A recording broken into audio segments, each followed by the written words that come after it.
Suit up, strap in, warm the tires, and leave on yellow. Time for the MitsuTimes podcast. Presented by MitsuTimes.org, the home of the fastest Mitsubishi cars. With your host, Josh. Hey, what's going on, guys? It's Josh with MitsuTimes. Today, our guest is Jesse Echenike. He is the driver and owner of the DSM circuit track car that you've probably seen. He has a couple times on our MitsuTimes circuit list that we just added this year. How's it going, Jesse? How are you? It's going very well, man. Thanks. How you doing? I'm great, man. Glad to be off work for the day. It's too hot to be outside. Yeah, I was outside all day today, and it was just not nice. It's crazy. It feels like I live in Texas. Yeah, I'm in New York, and it's hot. Yeah. So. All right. So tell us about your car as it sits now. Like, what's the setup on it? So the way it's set up right now is purely time attack. It's fully built motor. The transmission is got some doodads in it, but it needs a real healthy rebuild. Everything under the car is pretty much Evo brakes, Galant VR4 front spindles. I have Bobby from the UK. I have his lower control arm. I have his upper control arms front and back, and his front bump steer kit. I have Volk Metalcraft, a couple control arms underneath the car as well. But yeah, it's got some aero trickery. It's making about 465 on 30 pounds, I think it is. 465 horse and 435 torque. Certainly enough to get you around the track, huh? Yeah, the car, with me in it, the car weighs 2875, I want to say. So with that kind of horsepower, all-wheel drive, and that weight, it definitely goes. Stripped interior? Oh yeah, it's fully caged, gutted. It's got the sunroof removed, and I deleted it with a piece of sheet metal. So it's as bare bones as we're gonna be able to get. I actually just removed like the last of the factory interior harness. It's got like just two wires going to the back for the brake lights, and that's like it. Nice. All right, so what got you into circuit racing, time attack? So I've always just been into racing and cars. Like, it's just always been my thing. I've been a mechanic for 20-something years. And I've always loved cars, always loved racing. I'm older, so when I was growing up, we didn't have cable, and we just had like 3 channels. We had ABC, CBS, and NBC, I think we had. And when I was a kid, Sundays would either be drag racing on one of them, IndyCar on another one, NASCAR on the other one. I just grew up watching all kinds of racing. Just loved it. Awesome. So why did you choose the 2G DSM platform as your circuit time attack car? Because, I've been into DSMs, almost, 18 years now. And people have always told me, these cars cannot go around corners. That's a shame that somebody said that, because they go around corners very well, especially the 2Gs with the upper and lower control arms, front and rear. You have a really good control over camber. 1Gs get around corners just as well. They were like multiple year champions in the SCCA when they first came out. They were dominant back in the day. They're a great chassis. The reason I got into this one is because I've owned it since the year 2000, and it's just kind of my car. So we've transitioned from a little street beast to a track in a straight line, street car, street strip car. Then it turned into like the weekend car, and then we started time trialing with it, and it just kind of snowballed very rapidly. Good. That's awesome. I knew the people always told me that the 1G DSMs had that double wishbone suspension, that they were the go-to going around corners car. Mm-hmm. So it's interesting that the 2G is just as capable. Yeah, the 2G is just as capable. It takes a little more work, just because of it. The first gen, I feel, was just definitely more performance-oriented, and while the 2G is performance-oriented, it's got a little more comfort in it. It's got that compression arm in the front that kind of pulls the suspension around, and the way the lower control arm moves when you're turning, it kind of loads the spring in very strange ways. That's why you have to kind of do the spherical top hat on the fronts and the rears usually. But most aftermarket suspension companies aren't going to give you that because they don't. You don't run a camber plate at the top of that, so we can't give you a camber plate. That's interesting. Mm. All right, so tell me about this 98 GSX. Whenever you first bought it, what was it like? So it was actually in August of 2000. I found it in a Repairables newspaper by me. I was looking for a new car. My Starion had just died, so I was like, it's got to be turbo, it's got to be Mitsubishi, just because I have a loyalty issue, I guess. And I found it at this salvage yard. It was a theft recovery. The back glass had been smashed out of it, needed a clutch, a couple other odds and ends, just things missing that I went out, purchased a lot of it from Mitsubishi, and did the salvage recovery title, the salvage title, and just kind of went from there. Ever since then, it's been my car. So awesome. So what different setups have you had in all these times? I know you said it was kind of a street car and then slowly transitioned to what it is now. Yeah, so when I first got it, when it was just like a street assassin, because back in 2000, you didn't really need much. Now, forget it. But back then, as long as if you're doing light to light on, whatever street you're on, I don't approve of that or condone it, but it was a long time ago.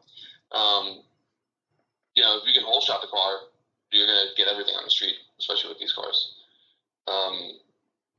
So went from that to then, I broke the motor, the stock motor, and went to a 6-bolt, 2.3 liter, and that's been the setup in the car since. That's 2004. I put the 6-bolt in it.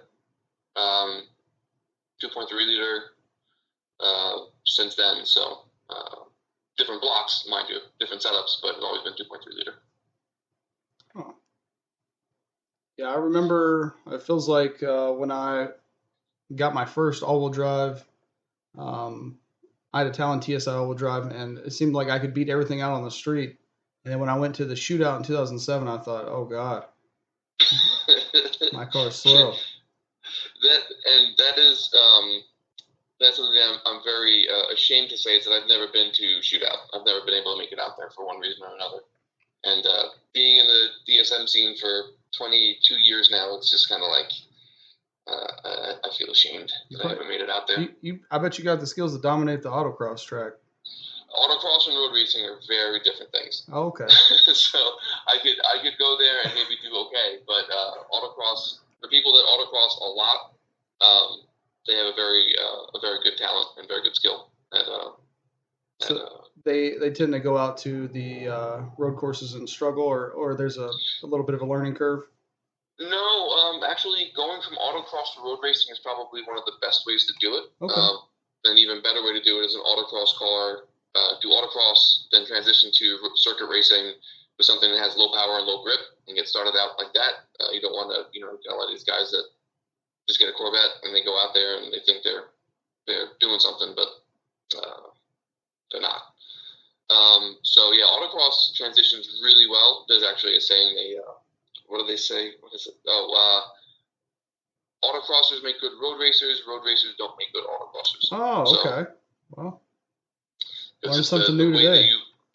Because with the autocross, you learn really, really well, like brake pedal application and grip levels and stuff like that. So I actually want to do a couple autocross in my car, but it's timing. Yeah. So when it comes to road racing and stuff, I mean, there's probably better platforms out there, and Evo or whatever. What makes you keep pushing the 2G? I feel that being with these cars for as long as I have, I feel it kind of not shunned, but kind of disregarded. And I think it's a great car. Obviously, the transmission is an issue these days. But the chassis itself can definitely make things happen. You can look at Paul that goes down to Dakota with Super Lap Battle with his AMB or whatever it is. I think it's AMB. Body kit car. And he goes really well there. He has issues. But those are all things that get ironed out, and once these cars get dialed in, I'm sure they're going to be, looked at a little differently. Yeah, I think the one that most remember from DSM tuners is that white Spider. Yeah, so that is Andrew Brilliant, and Andrew Brilliant made that kit, that body kit, and like specifically for like World Time Attack and stuff like that. And now he has a business just doing crazy aero. I think all over the world, pretty much. Oh wow! I think he's based in Japan now, though. That's good. He hit it big. Yeah, he did really well. So that's a nice story for DSMers to hold. That car is actually still around. C1 Motorsports, I think, has it, and they're doing some kind of crazy build or something. I haven't paying attention to this. I think he's even done Pikes Peak or somebody has in his car before, right? I thought I remember seeing it. Maybe. I don't know. I know they were taking, once C1 Motorsports got it, I know they were taking it out to like Sonoma and like going around there. Okay. But yeah, now you got Paul out there with that body kit on his car. John, I always say his name wrong, but it's John Friend. It's Freund, so it's weird. I never heard it pronounced. So he's got that car. He goes to VIR a lot. And then Garrett Mealing has that hill climb car with that body kit on. Yeah, that's the other one I was thinking of. Okay. Mm-hmm. This episode of the MitsuTimes podcast is brought to you by Kenny Klein of Just a Tune. He offers both dyno and street remote tuning, track support, remote diagnostics, repair services, and parts sales. He has over 20 years experience with the DSM building, tuning, and racing. Find all that in one person plus the knowledge he brings to the table makes him a one-stop shop for all your DSM needs. I trust Kenny with my FP Black 2G GSX, and he has made everything a breeze. His level of experience is truly worth the price of a tune. He can be reached at Facebook or email, kenny@justatune.net. So you talked about having a Starion before. Have you had any other Mitsubishi cars in between? I mean, you must drive something day to day, I assume. Yeah. So that was, I started out with an 88 Starion that broke. I got the DSM, and then later on, I actually wound up getting into another 87 Conquest. Oh, nice. Starion. So I had that for a while, and then, life kind of takes over, so I do not daily anything fun these days. I've never owned a StarQuest, but I hope to in the future, but the prices just keep going up longer I wait. Yeah, they're, and then, to find a good one that doesn't really need any kind of, like, rehab is really hard to do, and those motors, there's issues with them, but they're a great motor. It's just, cooling and stuff like that is an issue. I would imagine, yeah. It doesn't seem like the radiator grill is very large.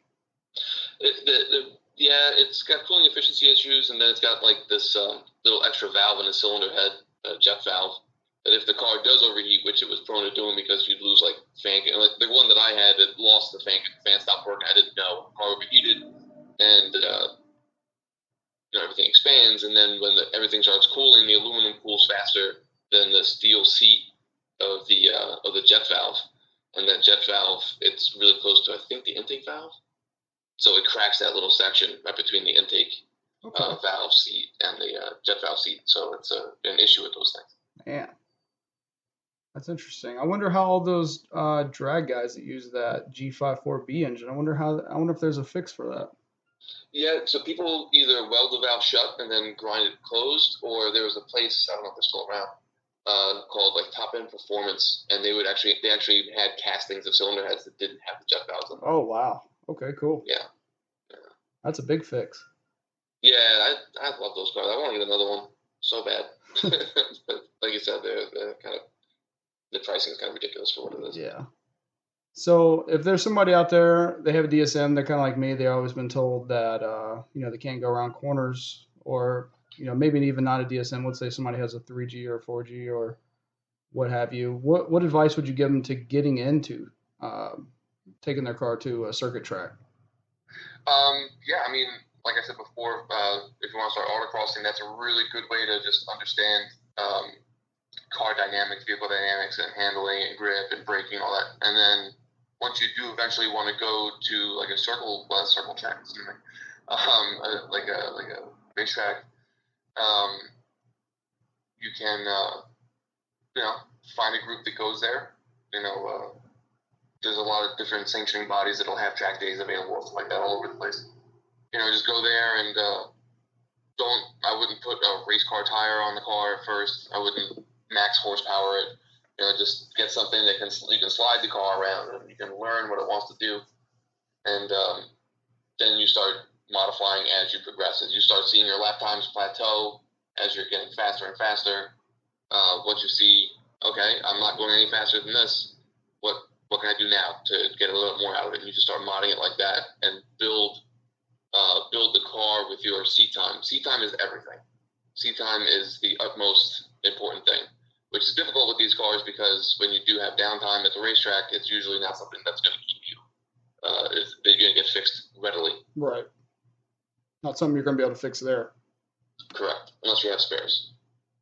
So, and spares sometimes. If I want to take my car out to the autocross, is there anything that I need to do to prepare the car itself before I take it there? I'm not too sure on autocross. I've never done an event, so I don't know what like safety standards and all that stuff what they do. I can tell you for what I do, making sure the car is nut and bolted the entire way, make sure there's nothing that's going to break, no fluid leaks, don't have any broken springs anywhere in the suspension or terrible bushings or dead tires, and just go and, be prepared to learn.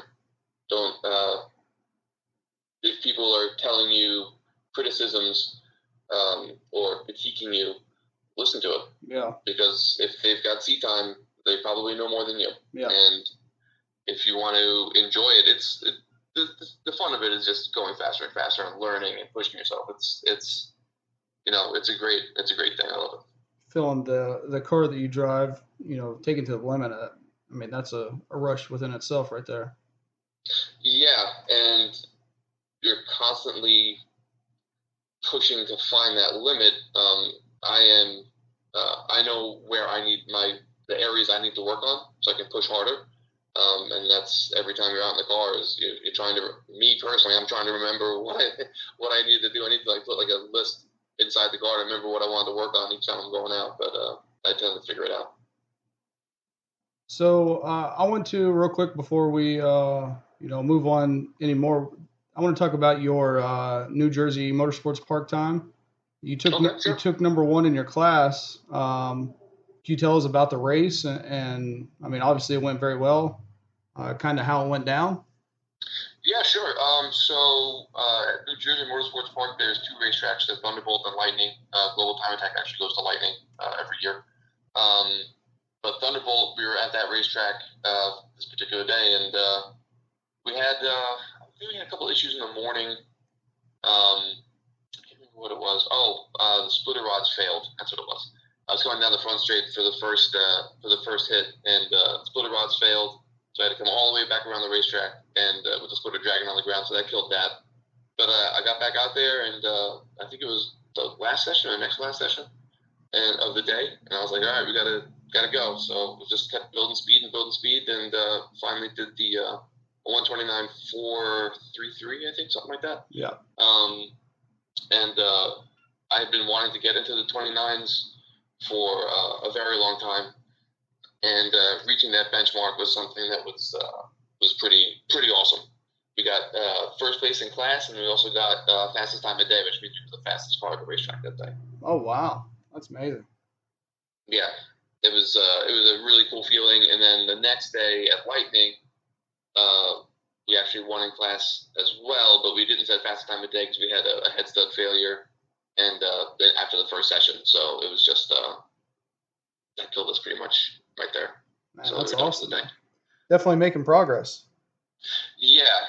We're going to do a spring change before the next event, which is NJP again, actually, July 9th and 10th. We're going to do a little spring change and see how that gets the car to turn. And the car is set up really well. We just got to get the tire situation figured out.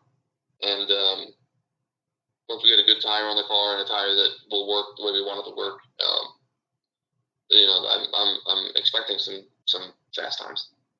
Okay, so you hit that 129 last year. Let's talk about your goals for 2022. What obviously you got that same event coming back up. What goals do you have for the rest of the year? So we're gonna do the Eastern Motorsports Racing Association EMRA. We're gonna do the Northeast Time Attack event July 9th and 10th. I'm expecting that as long as the car cooperates, I'm expecting nothing less than faster than we did last year. I'm not running a full season with EMRA this year, so I'm not going to go for a championship. I'm just kind of going out to improve as best as I can. Yeah. And then after that, we have back at Thunderbolt. Actually, we have the Grid Life event that we're going to do. So that should be fun. It's my first Grid Life, so I'm very excited about that. So for that event, I just want to see where I fall.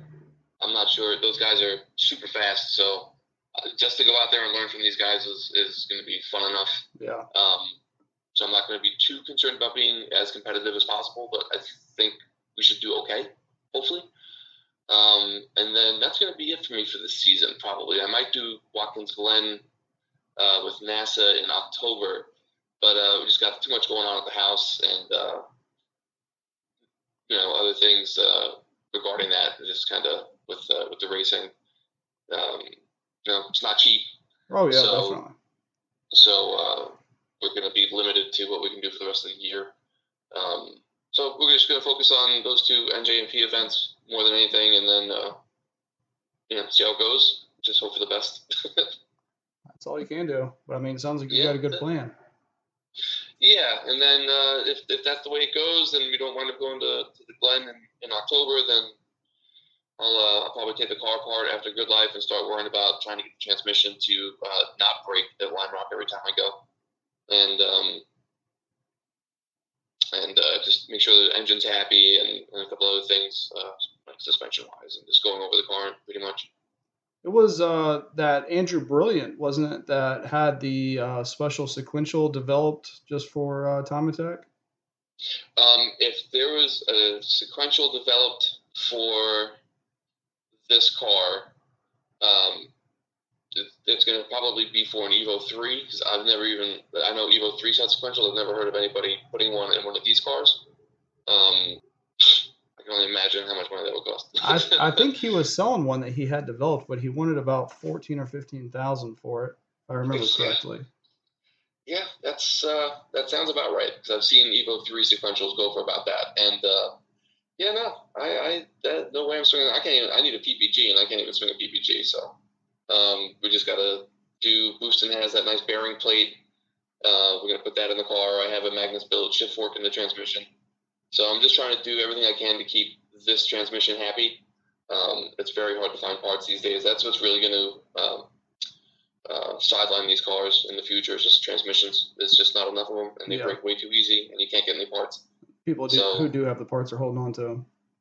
Yeah, people are stockpiling parts, and I don't blame them. If you want to keep your car alive, that's what you're going to have to do. But you're not getting anything from Mitsubishi. Most of the reputable